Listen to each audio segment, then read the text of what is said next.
दिल्ली में कोरोना के बढ़ते मामलों के बीच पाबंदियां भी बढ़ती जा रही हैं। फ्लाइट के जरिए दूसरे प्रदेशों से आने वाले लोगों के लिए सरकार ने नई गाइडलाइन जारी की है। अब किसी भी पैसेंजर का कोरोना टेस्ट किया जा सकता है। सैंपल लेने के बाद उन्हें जाने की अनुमति होगी, लेकिन पॉजिटिव मिलने पर पैसेंजर को तुरंत क्वारंटीन होना पड़ेगा। इससे पहले दिल्ली सरकार ने शादी समारोह के दौरान मिली छूट को भी खत्म कर दिया था। अब शादी समारोह में 100 लोगों के शामिल होने की लिमिट लगाई गई है। खुले मैदान में 200 लोग शामिल हो सकते हैं। किसी अंतिम संस्कार संबंधित कार्यक्रम में 50 से ज्यादा लोग इकट्ठे नहीं हो सकते। दिल्ली में ये आदेश 30 अप्रैल तक लागू रहेंगे।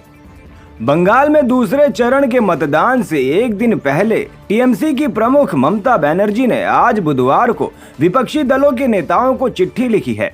इस चिट्ठी के जरिए ममता ने लोकतंत्र बचाने के लिए विपक्षी दलों से एकजुट होने की अपील की है। नंदीग्राम में चुनाव प्रचार मंगलवार शाम को खत्म होने के बाद टीएमसी नेता ममता बनर्जी ने आज गैर बीजेपी नेताओं को व्यक्तिगत रूप से चिट्ठी भेजी है। ममता बनर्जी ने चिट्ठी में लोकतंत्र को बचाने के लिए सभी विपक्षी दलों को बीजेपी के खिलाफ एकजुट होने की बात कही गई है। ममता की ओर से 15 गैर बीजेपी नेताओं को ये चिट्ठी लिखी गई है। ममता बनर्जी ने अपनी चिट्ठी में लिखा है कि मेरा मानना है कि लोकतंत्र और संविधान पर बीजेपी के हमलों के खिलाफ एकजुट और प्रभावी संघर्ष का समय आ गया है। ममता ने जिन नेताओं को चिट्ठी लिखी है उसमें कांग्रेस नेता सोनिया गांधी और अरविंद केजरीवाल जैसे नेताओं के नाम प्रमुख हैं। देश के 5 मुख्यमंत्रियों समेत कई नेताओं को ये चिट्ठी लिखी गई है।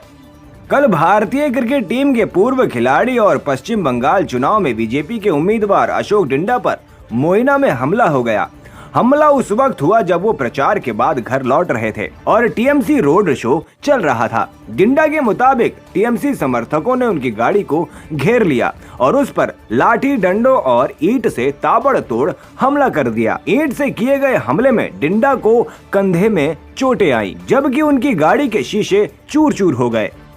बिहार में एक बार फिर से अपराधियों के हौसले बुलंद नजर आए। सूबे के खगड़िया जिले में राजद नेता साकेत सिंह और उनके समर्थक पर बदमाशों ने ताबड़तोड़ फायरिंग कर दी, जिससे उनके एक समर्थक की मौत हो गई। वहीं खुद साकेत सिंह भी बुरी तरह घायल हो गए। चुनावी रंजिश में वारदात होने की आशंका बताई जा रही है। कहा जा रहा है कि पंचायत चुनाव से पूर्व खगड़िया में बदमाशों ने दहशत फैलाने के लिए आपराधिक वारदात को अंजाम देना शुरू कर दिया है।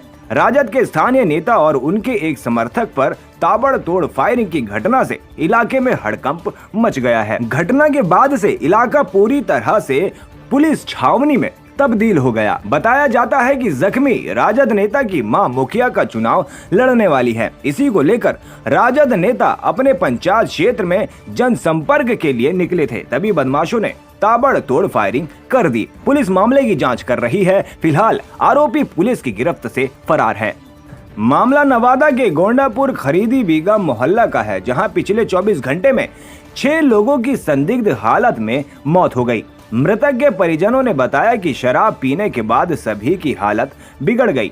इस पूरे मामले के सामने आने के बाद स्थानीय प्रशासन दोनों इलाकों में लगातार काम कर रहा है और मामले की जांच की जा रही है। इस मामले में एक चश्मदीद गवाह भी सामने आया है। व्यक्ति ने बताया कि उसने भी जहरीली शराब का सेवन किया था, जिसके बाद उसकी आंखों की रोशनी चली गई। उसने बताया कि होली के दिन सभी लोगों ने शराब का सेवन किया था, जिसके बाद सभी की तबीयत बिगड़ने लगी। राजस्थान की राजनीति में इन दिनों काफी सरगर्मियां देखी जा रही है। सूबे की 3 विधानसभा सीटों पर उपचुनाव होने वाले हैं। कांग्रेस हो या फिर भारतीय जनता पार्टी, सभी दलों के नेता ताबड़तोड़ रैलियां कर रहे हैं। रैलियों के दौरान नेता भले ही एक दूसरे पर जमकर निशाना साधते हैं, लेकिन जब ये एक दूसरे के साथ होते हैं तो राजनीतिक गिले शिकवे भूलकर एक दूसरे को गले लगाना भी नहीं भूलते। ऐसी ही एक तस्वीर उदयपुर एयरपोर्ट पर सामने आई, जब राजसमंद में आयोजित हुई भाजपा और कांग्रेस की सभा के बाद पूर्व डिप्टी सीएम सचिन पायलट और केंद्रीय मंत्री गजेंद्र सिंह शेखावत एयरपोर्ट पर मिले। इस दौरान दोनों ही नेताओं ने गले मिलकर वहां मौजूद दोनों ही पार्टियों के पदाधिकारियों और कार्यकर्ताओं कार्यकर्ताओं को चौंका दिया। दरअसल पूर्व डिप्टी सीएम सचिन पायलट, अजय माकन और केंद्रीय मंत्री गजेंद्र सिंह शेखावत दिल्ली जाने के लिए एयरपोर्ट पहुंचे थे। ये तस्वीर उस समय वीआईपी लाउंज की है, जहां फ्लाइट का इंतजार करते वक्त ये तीनों आपस में मिले। इस दौरान आपस में बातचीत के साथ साथ ये नेता एक दूसरे से हंसी मजाक करते हुए भी नजर आए। हिंदू सेना प्रमुख विष्णु गुप्ता ने दिल्ली के एलजी को एक्टर कमल हसन के खिलाफ कोर्ट में मामला चलाने के लिए अर्जी भेजी है। 6 अप्रैल को तमिलनाडु में विधानसभा चुनाव हो रहे हैं। ऐसे में अगर एलजी ने कमल हसन पर नाथूराम गोडसे को पहला हिंदू आतंकवादी कहने के मामले में कोर्ट में ट्रायल चलाने की इजाजत दी तो ये राजनीतिक मुद्दा बन सकता है। 2019 में विष्णु गुप्ता ने दिल्ली की पटियाला हाउस कोर्ट में कमल हसन के नाथूराम गोडसे को भारत का पहला आतंकवादी कहने के मामले में कोर्ट में केस दायर किया था। इस मामले में अभी भी कमल हसन पर ट्रायल नहीं शुरू हो पाया है। ट्रायल को शुरू करने के लिए एलजी की इजाजत की जरूरत है। इसीलिए विष्णु गुप्ता ने एलजी को पत्र लिखकर कमल हसन के खिलाफ ट्रायल शुरू कराने की इजाजत मांगी है। पटियाला हाउस कोर्ट इस मामले की अगली सुनवाई 4 जून को करेगा।